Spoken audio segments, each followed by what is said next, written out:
خوشامدید ناظرین، آپ دیکھ رہے ہیں پروگرام ریاست، میں ہوں شہزاد رضا۔ آج کے دن کا آغاز ایک اچھی خبر سے ہوا۔ وزیر خزانہ اسحاق ڈار نے بتایا کہ سعودی عرب نے $2 ارب پاکستان کے اسٹیٹ بینک میں جمع کرا دیے ہیں یا رکھوا دیے ہیں، اور اس سے پاکستان کے جو فورن ریزروز ہیں ان کی پوزیشن مستحکم ہوئی، اور آئی ایم ایف کے ساتھ جو پاکستان کا معاہدہ ہے جس میں $8 بلین $8 ارب کی جو فائنینسنگ ہے، جو گیپ ہے، اس کی ایشورنس پاکستان نے دینی ہے، وہ پلان بھی منظور کر لیا ہے۔ اس میں سعودی عرب سے $2 ارب وصول ہو گئے ہیں، اور اس پلان کے مطابق چین سے $3.5 ارب، اس کے علاوہ متحدہ عرب امارات سے $1 ارب، اور عالمی بینک اور اس کے ساتھ ایشیائی ترقیاتی بینک سے $50 کروڑ پاکستان کو ملیں گے۔ پاکستان نے اس سال پورے فائنینشیل ایئر جو شروع ہوا ہے تقریباً $25 ارب کے بیرونی اخراجات ہیں وہ واپس کرنے ہیں، جس کے لیے آف کورس بہت ساری ہمیں محنت کرنی پڑے گی۔ پاکستان کی جو ریمیٹنسز ہیں وہ کچھ پریشر کا شکار ہمیں اس سال نظر آئی ہیں گزشتہ سال کے مقابلے میں، لیکن اس کی وجہ ایک جو ہمارے سیاسی انتشار کی کیفیت تھی وہ بھی تھی۔ پاکستان اس کے ساتھ جو پاکستان اور روپے اور ڈالر کی قدر میں جو ہم نے فرق دیکھا وہ بھی ہمیں نظر آئی، اور نان بینکنگ چینل کے تھرو جو لوگوں نے پیسے بھیجے وہ بھی اس میں عوامل شامل تھے۔ لیکن سارے کا سارا دار و مدار یہ ہے کہ ہماری اگر سمت ٹھیک ہے، ہماری پالیسیز ٹھیک ہیں، تو یہ مشکل وقت ہم نکال سکتے ہیں بآسانی، اور اس کے بعد پاکستان میں ایک معاشی استحکام کے دور کا آغاز ہو سکتا ہے، پرووائڈڈ کہ ہماری جو سیاسی استحکام یہاں پر رہے، اور جیسے ہم بات کر رہے ہیں کہ ہماری جو معاشی پالیسیاں ہیں ان کا تسلسل جاری رہے۔ یہ کیسے ممکن ہوگا؟ آگے ہمیں کیا چیلنجز پیش آئیں گے، اور اس کے ساتھ ہم نے آگے الیکشن میں بھی جانا ہے، اور اگلی حکومت کیسا مینڈیٹ لے کے آتی ہے، اور یہ حکومت جو پالیسیاں تشکیل دے رہی ہے اور امپلیمنٹ کر رہی ہے اس کا تسلسل کیسے جاری رہے گا۔ ان موضوعات پر آج گفتگو کرتے ہیں۔ مجھے اسٹوڈیو میں جوائن کر رہے ہیں فہد وحید صاحب، سینئر وائس پریزیڈنٹ ہے اسلام آباد چیمبر آف کامرس کے، بہت بہت شکریہ آپ کا۔ عامر دورانی صاحب میرے ساتھ موجود ہیں، ماہر معاشیات ہیں، آپ کا بھی بہت شکریہ دورانی صاحب۔ رشید صافی صاحب تجزیہ کار ہیں، سینئر صحافی ہیں، آپ کا بھی بہت شکریہ۔ ڈاکٹر خاقان نجیب صاحب مجھے ویڈیو لنک پہ جوائن کریں، ڈاکٹر صاحب آپ کا بھی بہت شکریہ۔ آپ لوگوں کی اجازت سے اگر ڈاکٹر خاقان نجیب صاحب سے میں آغاز کرنا چاہوں گا۔ ڈاکٹر صاحب، یہ آج $1 مل گئے، اور پورا کا پورا ایک پلان ہے جو ہمارا ایک فرق تھا، اور جس کی وجہ سے آئی ایم ایف کے ساتھ جو ہمارا معاہدہ ہے وہ کچھ تعطل کا شکار بھی ہوا۔ جنرل کامنٹ ایک چاہوں گا، یہ اس پہ ہمیں کتنا خوش ہونا چاہیے، مطمئن ہونا چاہیے، اور اس کو آگے بلڈ اپ ہم نے کیسے کرنا ہے اس اپرچونٹی کو؟ شہزاد، جب بھی میری آپ سے بات ہوئی I been very clear on one thing کہ پاکستان کے پاس آئی ایم ایف سے کوئی راہ فرار نہیں ہے۔ یہ ہم آج کر لے، ہم 9th ریویو پہلے کر لیتے، دیر از نو ادر آپشن۔ جب یہ آپ کریں گے تو اس سے باقی ساری چیزیں تو کنٹینجنٹ ہیں۔ سعودی عربیہ کے یہ پیسے بہت عرصے سے پاکستان سے کمیٹڈ تھے، جیسے ہی آپ نے ایس ایل اے کیا اور بورڈ آج کل میں ہونے والا ہے، اس کی confirmation I, you got that money.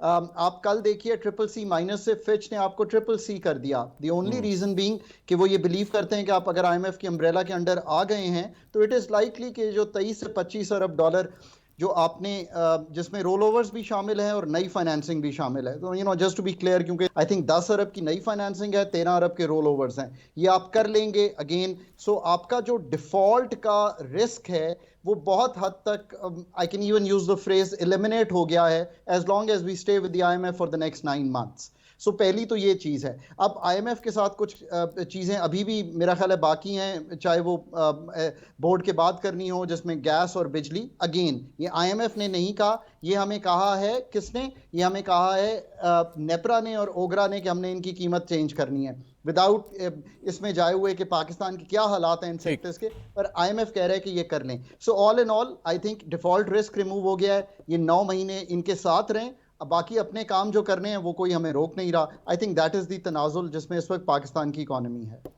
بالکل ٹھیک۔ فہد وحید صاحب، ایک ایسی جب خبر آتی ہے نا تو فوراً ہوتا ہے کہ سٹاک مارکیٹ اوپر چلی جاتی ہے، ڈالر نیچے آ جاتا ہے، سونے کی قیمت میں کمی ہو جاتی ہے، تو لیکن یہ پھر سٹیبل نہیں رہتی۔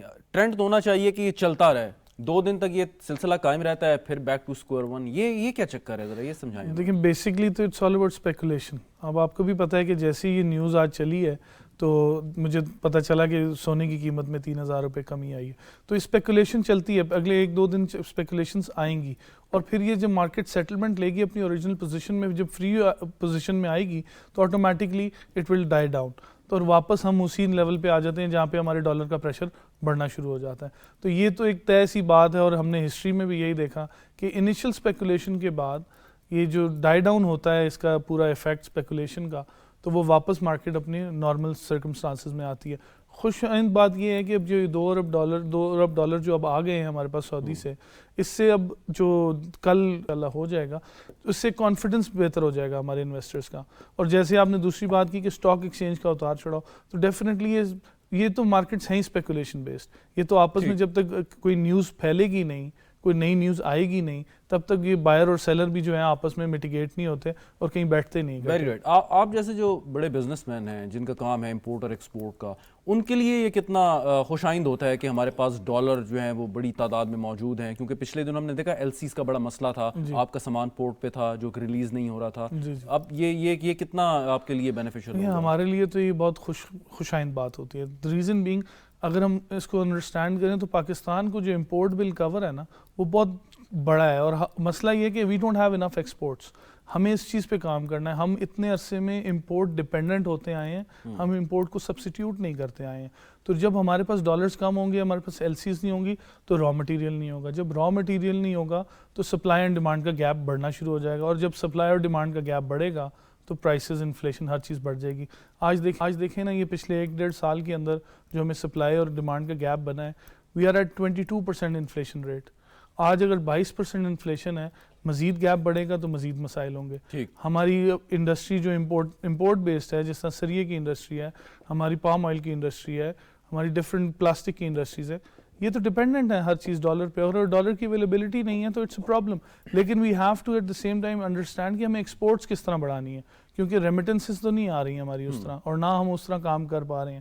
اب SIFC کا ایک نیا سسٹم شروع ہوا ہے, اور ہوپ فلی یہ جو $2 بلین آئے ہیں, اور آگے جو IMF کے آنے اور باقی جو ملٹی لیٹرل اور بھی ہمارے جو لونز ہیں یا ہماری ایڈز ہیں وہ اپروو ہوں گی, تو اس سے مزید بہتری بھی آئے گی اس میں. اور میں تو سمجھ رہا ہوں کہ یہ جو کانفیڈنس شو ہوا ہے انٹرنیشنلی, یہ بڑا بہترین ہوگا پاکستان کے. بالکل صحیح. احمد درانی صاحب, ایک چیز ضرور میں آپ سے پہلے پوچھنا چاہوں گا کہ جو ہمارے ایکسپورٹرز ہیں ان کو ہم بہت فیسلٹیز دیتے ہیں, ان کو لیٹس سے پیمپر کرتی ہے گورنمنٹ کہ آپ اپنی ایکسپورٹس بڑھائیں, سبسڈیز بھی ملتی ہیں. پھر یہ بھی ہوتا ہے کہ جو وہ باہر سے کماتے ہیں, جو فورن ریونیو آنا ہے باہر سے, وہ کچھ عرصہ باہر بھی رکھ سکتے ہیں.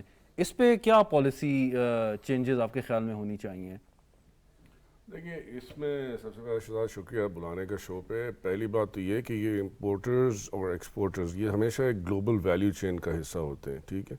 تو کوئی ایسا ایکسپورٹر پاکستان میں ماسوا جو ریئل اکانومی سے ایکسپورٹر ہے, مثلا اگر کوئی خام مال ایکسپورٹ کر رہا ہے, اس کے علاوہ زیادہ تر جو ایکسپورٹ ہوتی ہے اس میں کہیں نہ کہیں کوئی امپورٹ کا کمپوننٹ ہوتا ہے.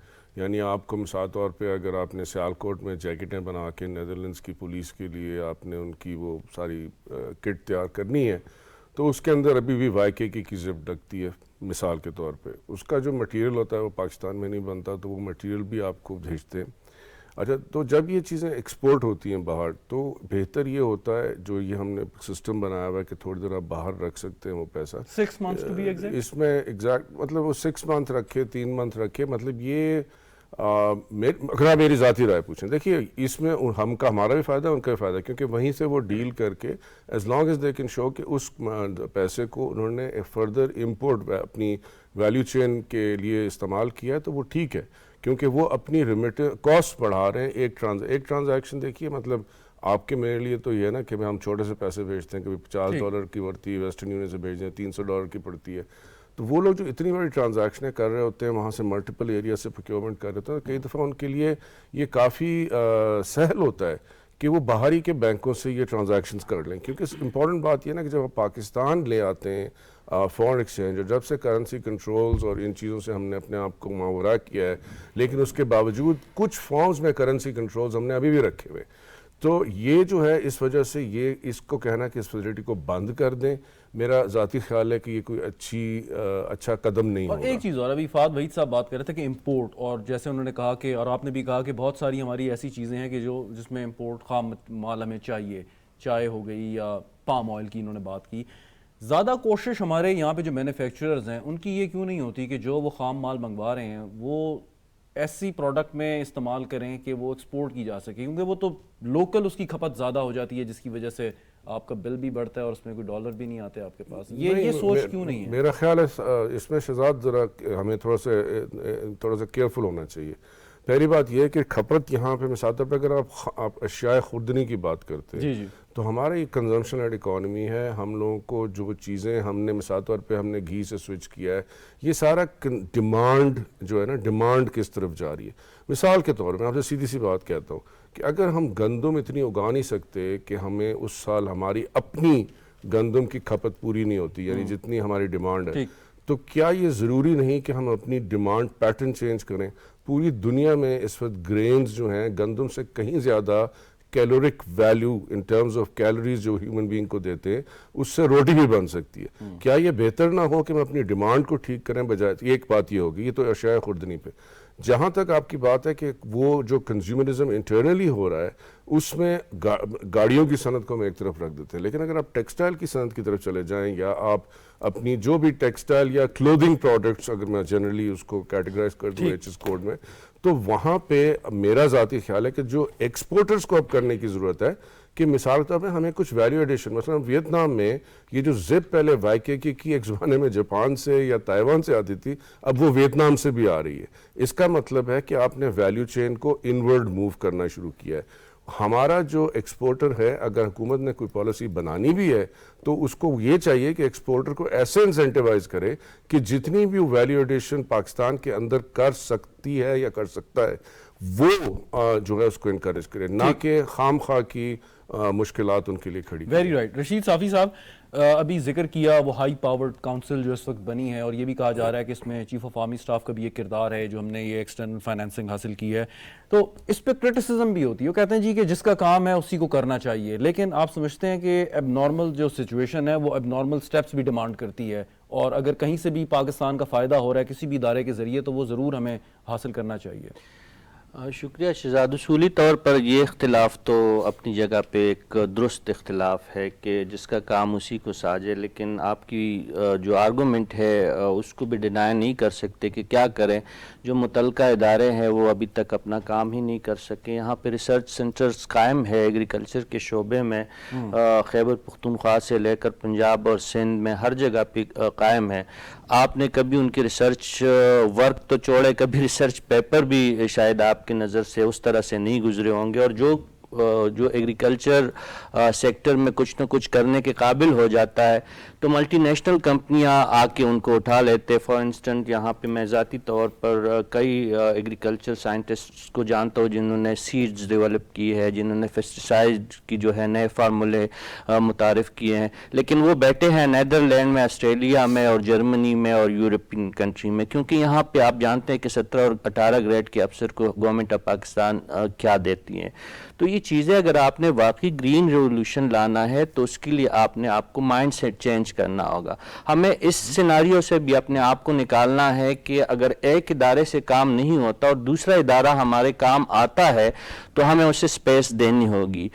ہم یہ جانتے ہیں کہ اس وقت پرائم منسٹر صاحب کی میں اسپیچ سن رہا تھا, وہ ان کو باقاعدہ آرمی چیف نے وہ تمام فیسیلیٹیز اور اپنا ریسرچ ورک دکھایا ہے جو اس وقت آرمی کے پلیٹ فارم سے مختلف جگہوں پہ ہو رہا ہے, اور وزیر اعظم اس سے متاثر بھی نظر آ رہے تھے. تو ہمیں تو زیادہ علم نہیں ہے کہ کیا ریسرچ ورک وہاں پہ ہو چکا ہے آرمی کے پلیٹ فارم کے نیچے, لیکن اس بات پہ تو تقریباً سارا پینل متفق ہوگا کہ ایک منظم ادارہ ہے. اسی پہ ایک سوال سر, اسی پہ ایک سوال کہ ابھی جیسے وزیر اعظم صاحب نے کل کی بات ہے کہ کہا کہ 30 سے 40 ارب ڈالر کی انویسٹمنٹ آ سکتی ہے پاکستان کے ایگریکلچر سیکٹر میں, اور ریسرچ اینڈ ڈیولپمنٹ بہت بڑا شعبہ ہے. یہاں پہ زرعی یونیورسٹی ہیں, ان اداروں کا آپ نے نام لیا جو کرتے ہیں. اب مجھے یاد نہیں ہے کہ کوئی ایسا بیج انہوں نے دریافت کیا ہو یا بنایا ہو کہ جس کے ذریعے پاکستان میں کوئی ریولوشن آ جائے, پاکستان کی جو فوڈ سیکیورٹی ہے وہ انشور ہو جائے. ہمارے لیے آسان کام تو یہ ہے کہ ہم ان ممالک کا جن کا آپ ذکر کر رہے ہیں وہاں سے بیج خریدیں اور کسان کو دیں مہنگے داموں اور کہیں جی بو اور اچھی فصل بناؤ.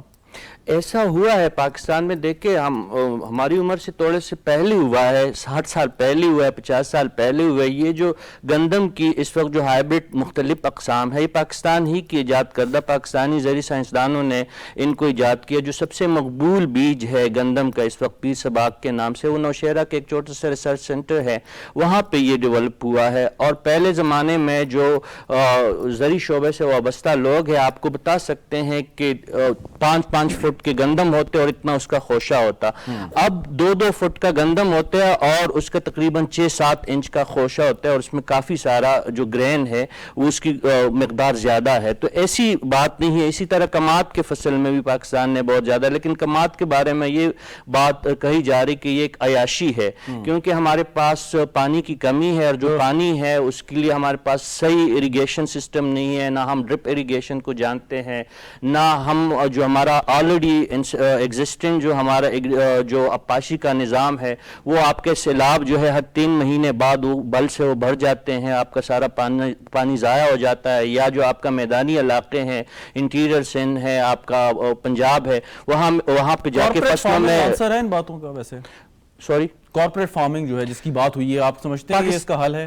بالکل. دیکھیں اس میں آپ دیکھیں گرین فارمنگ کی طرف آپ جا سکتے ہیں, آپ ہائیبرڈ چیزوں پہ جا سکتے ہیں, آپ کے پاس بہت سارے آپشن ہیں. اور واقعی پاکستان جو ہے نہ صرف خود اپنے لیے بلکہ پوری مڈل ایسٹ اور گلف کے لیے فوڈ باسکٹ بن سکتا ہے. اور یہ پاکستان نے یہ کردار جو ہے 60 اور 70 تک ادا بھی کیا تھا.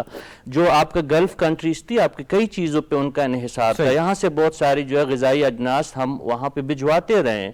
پاسبلٹیز ہیں آپ کے صرف بلوچستان کے 4-5 جو ڈسٹرکٹ ہے جو ہزاروں کلومیٹر پہ وہ پھیلا ہوا رقبہ ہے, صرف آپ وہاں پہ ایگریکلچر کو ڈیولپ کریں تو آپ کئی ممالک کو ایکسٹرا غذائی اجناس بھجوا سکتے ہیں, لیکن سٹارٹ کیا جائے تو. Very right. ڈاکٹر خاقان نجیب صاحب, یہ ریمیٹنسز پہ میں سوال ضرور آپ سے کرنا چاہوں گا کہ آپ جانتے ہیں, یاد ہوگا آپ کو کہ 70s آنورڈ پاکستان سے جو لوگ گئے خاص طور پہ مڈل ایسٹرن کنٹریز میں, افریقن کنٹریز میں, اور وہ سلسلہ چلتا رہا اور اب ایک لائف لائن ہے آپ کی اکنامک کی جو ریمیٹنسز آتی ہیں. لیکن اب ہم دیکھتے ہیں کہ جتنی ہیومن ریسورس ہمارے پاس ہے اتنی مقدار میں یا اتنے نمبرز میں لوگ ہم باہر نہیں بھیج رہے. برین ڈرین ہو رہا ہے لیکن اس طرح لوگ جا نہیں رہے. جو اسکلڈ لیبر ہے, شاید ہماری جو ویلیو ہے وہ کم ہو گئی ہے اس کی, یا ان لوگوں نے ہمیں انٹرٹین کرنا کم کر دیا ہے. اس کی کیا وجہ ہے اور اس میں کیا سٹیپس درکار ہیں آپ کے خیال میں؟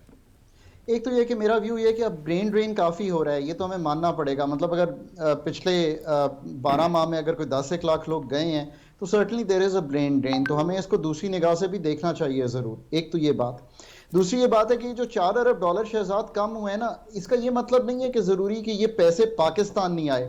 جب آپ کا روپیہ انٹر بینک میں 278 پہ اور مارکیٹ میں 315 پہ ہوگا, اور اتنا بڑا 10 سے 15% کا فرق آ جائے گا مارکیٹ اور اوپن مارکیٹ میں, جو انٹر بینک اور اوپن میں, تو بہت سے لوگ, مطلب میں جب پیرس سے ریمیٹنس لگانے کا سوچتا ہوں تو میں بھی کبھی کبھی اب سوچ لیتا ہوں کہ اچھا جاؤں گا تو پاکستان میں ہی بیچ دوں گا. یہ میں مطلب یہ ایک بالکل پرسنل ایکسپیرینس میں آپ سے شیئر کر رہا ہوں. اس کو ہم اتنا بڑا رکھ نہیں سکتے. سو ہم نے کچھ سٹیپس لیے, اس سے آپ کا یہ جو روپے کی قیمت باہر ہے اور انٹر بینک میں ہے وہ کم ہوئی. یہ $4 ارب شہزاد میری اوپینین میں پاکستان آئے ہیں, بٹ آئے آف چینلز سے ہیں, اور اس لیے یہ ریکارڈ نہیں ہوئے. ایک یہ بات ہے. دوسرا یہ کہ دنیا بھر میں تھوڑی سی کساد بازاری ہے, لوگوں نے کچھ پیسے کم بھیجے ہیں. تیسری یہ بات ہے کہ اگر آپ کا روپیہ 150-200 سے کہیں 300 پہ چلا جائے گا تو لوگوں کو شاید پیسے بھیجنے کی ضرورت بھی کم ہوگی. سو ہو سکتا ہے کہ تھوڑی سی ضرورت بھی کم ہوئی ہو. سو all in all I think اس چیز کو اب ہمیں یہ دیکھنا ہے کہ ہم کیا پروڈیوس کر رہے ہیں اور کتنا باہر بھیج سکتے ہیں. اس پہ تو آئی تھنک کہ جیسے میں کہتا ہوں کہ بہت سی چیزوں پہ تحقیق ہونی چاہیے, اس پہ بھی تحقیق ہونی چاہیے کہ یہ کتنا بڑا برین ڈرین ہے, اور کیا ہم یہ کنٹینیو کر سکتے ہیں کہ ہم یہی کرتے چلے جائیں. آئی تھنک کہ یہ بھی ایک سٹیج آئے گی جہاں پہ ہمیں اس کو ری تھنک کرنا پڑے گا. لوگ آخر باہر اسی لیے جاتے ہیں نا کہ پاکستان میں نوکریاں نہیں ہیں. یہ بالکل ٹھیک ہے کہ یہ ایک لائف لائن ہے, but one has to think about it differently. Balance کرنے کی ضرورت ہے. میں مثال ایک اب جیسے سعودی عرب میں ایک بڑا ایمبیشیس ان کا پروجیکٹ ہے کہ نیوم سٹی کو وہ بنا رہے ہیں, اور ان کو ہزاروں لاکھوں جو ہے وہ لوگوں کی ورک فورس درکار ہوگی. یو تھنک کہ اس کے لیے پلاننگ ضروری ہے کہ سعودی عرب کے ساتھ تعلقات اچھے ہیں, ابھی ہم $2 ارب کی بات کر رہے ہیں, تو ود رائٹ سٹیپس اور پالیسیز آپ سمجھتے ہیں کہ اس اپرچونٹی کو ٹیپ کیا جا سکتا ہے؟ دیکھیں جی, اپرچونٹی کو تو ضرور ٹیپ کیا جا سکتا ہے, پر یہ میں ہمیشہ کہتا ہوں کہ یہ یاد رکھیے کہ اگر انڈیا $100-150 بلین کی ایکسپورٹ آئی ٹی کی کر رہا ہے تو جو IITs وہاں بنے تھے وہ آج نہیں بنے, وہ تو 1960-70 کی دہائی سے بنے ہوئے آ رہے تھے. تو ایک ورک فورس آ رہی تھی جس نے وہ ٹیک اپ کیا. فلپینز میں اگر میڈز جاتی ہیں تو وہ ایک چیز کی ٹریننگ کر رہے ہیں تو وہ وہاں سے باہر جا رہی ہیں. مطلب the person who works in my house, he's very well trained from Philippines when I'm abroad, so I can understand all these things. So یہ ٹریننگ تو ہمیں ایک لانگر ٹرم بیسس پہ کرنی چاہیے, جیسے کہ ہمیں بہت سی چیزوں میں خود سوچنا ہے, یہ بھی ایک ایسی لانگ ٹرم چیز ہے جس کے بارے میں سوچنا چاہیے. Shahzad, the important part to think is کہ آپ نے اب ڈیٹ کریٹنگ انسٹرومنٹ سیکیور کیے ہیں IMF میں جا کے. سو نیکسٹ ٹائم جب ہم ڈیٹیل میں بات کریں گے تو آپ ان سے پوچھیں کہ اب نان ڈیٹ کریٹنگ انسٹرومنٹس کیا ہیں جو ہمیں اس 6 ماہ میں بھی اور اگلے الیکشن سائیکل میں جو 5 سال کا ہوگا وہ سیکیور کرنے ہیں. اب پاکستان میرا خیال ہے یہ شاید سیکیور کر جائے گا. نیا پروگرام بھی IMF کا, بیکاز سب کو سمجھ آ گئی ہے کہ اس کے علاوہ ہمارے پاس کوئی راہ فرار اس سے ہے نہیں ہے. بٹ جو نان ڈیٹ کریٹنگ انسٹرومنٹس ہیں سارے, اس کی ابھی تک جو کلیئرٹی ہے وہ پاکستان کو آ نہیں رہی. اور مجھے ایک بریک لینی ہے, اینڈ آئی انڈرسٹینڈ کہ آپ نے بھی جانا ہے, تو میں چاہتا ہوں کہ اگر آپ 1-2 منٹ میں اس کو ایکسپلین کر دیں کوئکلی. سو دیکھیں نا, نان ڈیٹ کریٹنگ آپ کو سب سے پہلے remittance is a non debt creating, export is a non debt creating, privatization of brownfield projects جو لگے ہوئے ہیں is a very big non debt creating. آپ کی جو اس وقت ہم انڈر انوائسنگ اور اس کی ساری بات کرتے ہیں, اگر ہم اس کے آڈٹ کریں تو اس میں دیر از اے گریٹ پوٹینشیل جس میں ہم بہت سا اپنے جو ڈالرز ہیں ادھر بچا سکتے ہیں. So there are ways where we can get into non debt creating instruments, اور ان کے بارے میں پاکستان کو اب بہت جسے کہیں گے نا سیریس ہو کے سوچنا پڑے گا. اور یہ ایک چیز پاسبل ہے پاکستان میں. In the short run of course debt سے کوئی انحراف نہیں ہے, ہم چل نہیں سکتے, but in the long run. اور پھر سب سے بڑھ کے آف کورس جو نان ڈیٹ کریٹنگ انسٹرومنٹ ہے, مجھے یاد ہے میں 2006 کی بات ہے جب سلمان شاہ صاحب سے ملا تھا, وہ پاکستان کے ایڈوائزر تھے اس وقت, تو ہم 6-7 ارب ڈالر کی FDI کی بات کر رہے تھے. ابھی بات کرتے ہوئے ہی میں نے آپ کے سامنے کتنے نان ڈیٹ کریٹنگ انسٹرومنٹس رکھ دیے ہیں. پاکستان کا اگر آپ ٹرانسفر پرائسنگ کا آڈٹ کریں گے نا, یہ I am very well aware of this because میری بیگم دنیا بھر میں یہ کام کرتی ہے, تو there is a potential of $3 to $5 billion in this. یہ اس کی ایک ورلڈ بینک کی اسٹڈی بھی ہے پاکستان میں اس پہ. یہ ہیں وہ سارے نان ڈیٹ کریٹنگ انسٹرومنٹس جو پاکستان کو سوچنا ہے. پھر کیا تیل واقعی سستا ہے, کیا آپ اس کی ہیجنگ کرنا چاہتے ہیں؟ So we must start thinking about this and inshallah look to a better future. Very right. Thank you very much doctor Khaqan صاحب. ناظرین ایک وقفہ لیتے ہیں, وقفے کے بعد گفتگو کو آگے بڑھائیں گے, ہمارے ساتھ رہیے گا.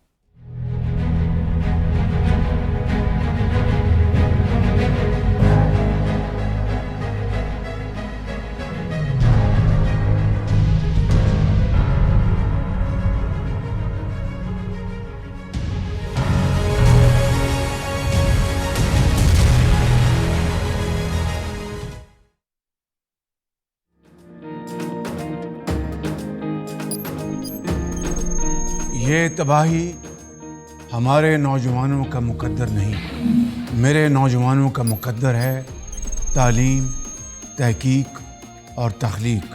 80 ارب روپے کے prime ministers youth development package کے تحت اسلام آباد میں لیپ ٹاپ اسکیم کے افتتاح کے بعد اب خیبر پختونخوا میں میرٹ پر لیپ ٹاپس کی تقسیم کا آغاز.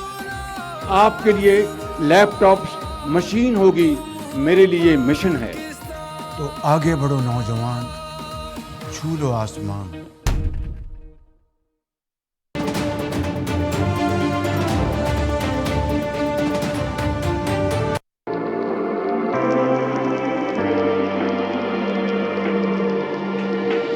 کوئی کرائٹیریا نہیں ہے ایج کا, جینڈر کا, ریجن کا, سٹی کا. You have to be young at heart and creative. Pakistan is what I think one thing that can catapult Pakistan out of national depression is what these startups are doing. So yeah, this is what I live for, startups and early stage businesses. So yeah, I couldn't be happier to be here. We're looking forward to the great solutions. Very resilient youth hai hamari, so quite exciting. میں یہ سوچ رہا ہوں کہ پیسے ہی پیسہ ہر طرف ہوا ہے, تو کچھ میرے سے بھی آ جائے, اس کے لیے پلاننگ چل رہی ہے یہاں پر.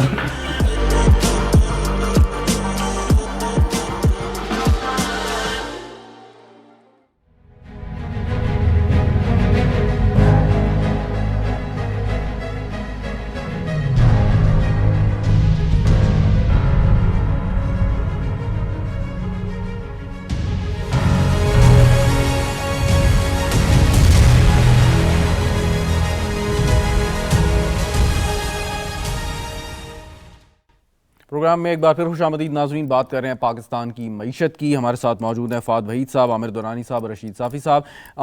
فہد وحید صاحب, ایک یہ سیاسی صورتحال کتنی آپ کے لیے اہم ہوتی ہے کسی بھی کاروباری کے لیے, کہ پچھلے ایک سال تو ہم نے بڑا عجیب سا گزارا ہے, لیکن اب ہمیں کچھ اسٹیبلٹی نظر آ رہی ہے. آگے اسمبلیوں کی مدت ختم ہوگی, نگران حکومت آئے گی, پھر آگے الیکشن ہوگا, نئی حکومت نئی مینڈیٹ کے ساتھ آئے گی. So is it something we can call a good omen? میں اگر بزنس پوائنٹ آف ویو سے بات کروں تو بزنس کا سیاست سے ویسے لین دین کوئی نہیں ہونا چاہیے, اور آئی تھنک ویری اسٹرانگلی کہ ایک بزنس پالیسی ہماری ہونی چاہیے, اکنامک پالیسی ہونی چاہیے, 10 سال کی ایک پالیسی دیں, اور کوئی بھی گورنمنٹ آئے, کوئی بھی گورنمنٹ جائے, اس سے اسی کوئی چینجز نہیں آنے چاہیے. جس طرح ہم نے بڑی کوشش کی اسلام آباد چیمبر کے پلیٹ فارم سے چارٹر آف اکانومی کرنے کی, ٹو میک شیور کہ یار سیاسی حالات جو بھی رہیں ہماری اکانومی ہرٹ نہ ہو, لیکن وقتاً فوقتاً ہم نے یہ دیکھا کہ اکنامک ٹائز کو ٹولز کی طرح استعمال کیا گیا سیاسی ایجنڈاز کو پورا کرنے کے لیے. تو I think it's not a good thing. لیکن یہ تو ایک الگ بات ہوگی نا, لیکن کچھ جو بزنس کمیونٹی ہے ان کے اور بھی بہت سے کنسرن ہیں. مثال کے طور پہ وہ کہتے ہیں کہ جی ہماری فائل اپروو نہیں ہوتی کیونکہ افسران ڈرتے ہیں کہ نیب نہ کہیں ہمیں پکڑ لے یا نوٹس دے دے, یا اگر ہماری کوئی ایسی ٹرانزیکشن ہے تو ایف بی آر کا ہمیں نوٹس آ جاتا ہے, یا ہمارے اکاؤنٹ جو ہیں وہ فریز ہو جاتے ہیں. سو ان چیزوں میں آپ سمجھتے ہیں کہ پالیسی کا leader has to have a vision, a government has to have a vision. اگر کوئی چیز انلیگل ہے تو ڈیفینیٹلی اس کو تو پکڑنا چاہیے, لیکن اگر کوئی لیگل چینلز ہیں اور لیگل پرابلمز ہیں تو ان کو تو پورا ہونا چاہیے. جس طرح ہم ایسی چیز کی بات کرتے تھے ہمیشہ, تو ہم نے SIFC میں بھی سنا کہ 1 ونڈو آپریشن آئے گا, تو 1 window operation should be a 1 window operation. ہمارے پرابلمز یہ ہیں کہ جو لیگل ایشوز ہیں ان کو ہم ذرا گھما کے چلتے ہیں, اور جو انلیگل ایشوز ہوتے ہیں وہ ذرا سیدھے چلے جاتے ہیں. تو آئی تھنک کہ یہ والا جو پیرٹی ہے نا, جس پہ آپ اشارہ کر رہے ہیں, یہ اس کو دور کرنا ہے ہمیں, اور میک شیور یہ کرنا ہے کہ دیکھیں everybody will come with a vision. یہ نہیں ہو سکتا کہ ہر راستہ بند کر کے آپ کاروبار کو کہیں جی آپ کاروبار چلائیں. تو this is not the way forward. We have to always look on the R&D side. دیکھیں ہمارے جو پاکستانی بزنس مین ہیں, they are very well aware of the situation worldwide, اور جتنی پروڈکٹ کی ڈیولپمنٹ ہم کر سکتے ہیں, there are very little minds in the world that can do that. تو میں اتنا بڑا کانفیڈنٹ ہوں اپنی فورس پہ, اپنی یوتھ پہ, ہر کاروباری پہ پاکستان کی. وی کین کریٹ ایونیوز, لیکن ایٹ دا سیم ٹائم ہمیں وہ سپورٹ ہمیشہ چاہیے ہوگی اپنے پالیٹیشنس کی, اپنی گورنمنٹ کی, جو کہ اس ویژن کو سمجھیں جو ہم دے رہے ہیں. جس طرح میں IT کے اوپر خاص طور پہ اصرار کرنا چاہوں گا کہ there was no policy frame work 3 سال تک, اور IT ہم کرتے رہے, ہمیں پیسے لانے کا نہیں پتا تھا کہ پیسے آئیں گے کیسے.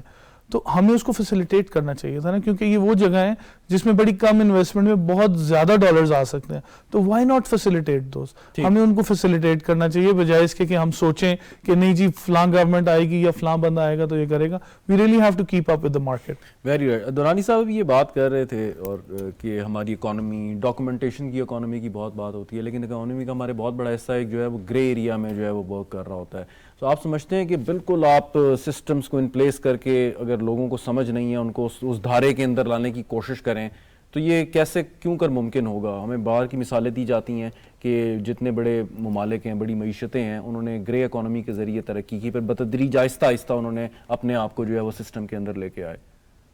دیکھیے شہزاد, میں کچھ اور بھی کہنا چاہ رہا تھا, خاکان چلے گئے, لیکن چلے میں آپ کی بات سے شروع کر دیتا ہوں. پہلی بات تو یہ ہے کہ یہ گرے اکانومی کو ڈاکیومنٹ کرنا, یہ سارا کرنا, آئی تھنک یہ ایک سیکنڈری چیز ہے. پہلا کام یہ ہونا چاہیے کہ کیا آپ کے جو ملک ہے کیا اس میں تجارت ہو سکتی ہے, کیا وہاں پہ کاروبار اور مارکیٹ یعنی منڈی کا ماحول موجود ہے. جس منڈی کے اندر حکومت خود بیٹھی ہو, ٹھیک ہے, وہ منڈی چل ہی نہیں سکتی ہے, چاہے وہ گیہوں کی منڈی ہو, چاہے وہ چائے کی منڈی ہو, چاہے وہ کسی چیز کی منڈی ہو. تو پہلی بات تو یہ ہے کہ یہ ڈاکیومنٹیشن خود بخود ہوگی. میں اس کی سیدھی مثال آپ کو یہ دیتا ہوں کہ کیلیفورنیا کا ایک لا ہے گولڈ مائنرز کا. آپ کو یاد ہوگا کیلیفورنیا میں پرانے زمانے میں نا گولڈ مائننگ ہو رہی تھی, لوگ پورے آ رہے تھے اس کو ویسٹ آف دی امیجنیشن کہ جی وہاں سے ہم جائیں گے چھانی لے کے سونا نکالیں گے. تو وہ جو سونا نکال رہے تھے وہاں پہ اس وقت کوئی لا نہیں تھا. تو اچانک وہ جو سونا نکالنے والے تھے, جب وہ آپس میں ان کی جنگیں ہونے لگیں کیونکہ کسی کو زیادہ مل گیا کم, تو جب وہ واپس آتے تھے اپنے جہاں بھی شہر میں, تو ساروں نے مل کے فیصلہ کیا کہ یار یہ اس طرح تو کوئی بھی سونے سے فائدہ نہیں اٹھا سکے گا. تو اس کو مطلب یہ تو خیر بہت مشہور کتاب ہے دا مسٹری آف کیپٹل,